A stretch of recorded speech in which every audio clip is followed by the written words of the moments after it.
গাড়ি থামাও, গাড়ি থামাও। কি হলো, শুনতে পাচ্ছ না? গাড়ি থামাও।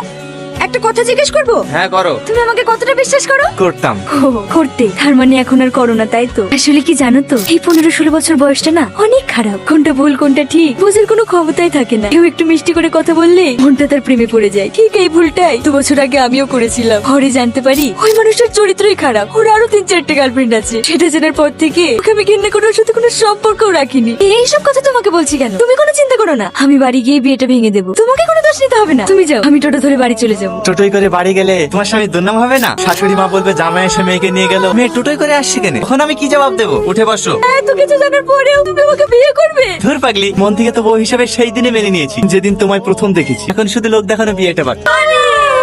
থুবড়ি খাওয়ার জন্য বসবে না? বসবো, বন্ধুরা আসুক। তুমি কখন বসবা? আমি তো এখনো গোসলই করিনি। ভাবিরা আসুক, গোসল করে দেবে, তারপরে বসবো। জানো, এখন আমার কাছে সবকিছু স্বপ্নের মতো মনে হচ্ছে, যে তোমার মতো এত ভালো মানুষ আমার জীবন সঙ্গী হিসেবে পাবো। ধুর পাগলি, শুধু আজকের একটাই তো, তারপরেই তো তুমি আমার। এই একটু দাঁড়াও তো, একটা আননোন নাম্বার থেকে কে যেন বারবার ফোন করছে। ফোনটা একবার ধরি। আচ্ছা ঠিক আছে, রাখলাম।